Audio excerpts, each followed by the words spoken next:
Many years ago, Spirit told me that celebrity was going to fall.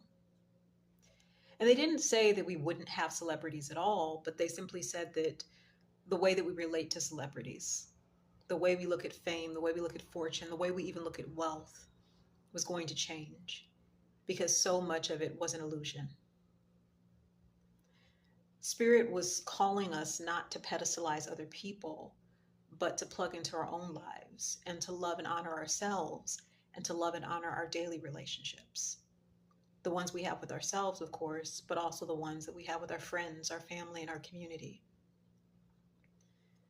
With that being said, there are still people who seem to pedestalize certain celebrities, even when those celebrities have done things that are illegal and egregious and immoral. And what often comes to me is that the reason why they're pedestalizing that person, it's not just because of the music, it's not just because of the fame and the fortune, it's because of the fantasy. It is because in their formative years, that artist shaped their childhood, shaped their adolescence, shaped their college years, their early 20s, and so forth. And at that time, the world was wide open for many people. You have to understand if we're talking about Biggie, if we're talking about Tupac, that was well over 20 years ago.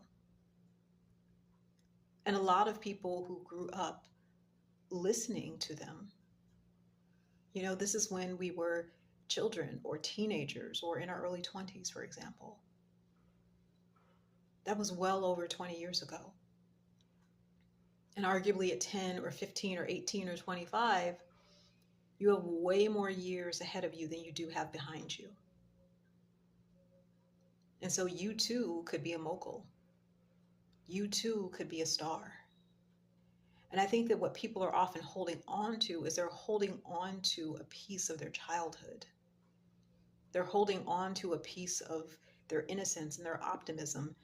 They're holding on to a fantasy. Because if they let that fantasy go, they have to ask themselves what I was listening to, what I was wearing, how I was fashioning myself after these artists. Was any of that real? Was it all a lie? Was it all a farce? And I think for some people, their sense of reality is so fragile that the only thing they can hold on to is the fantasy.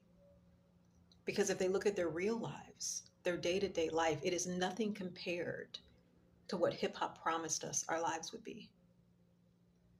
This is why you need to plug in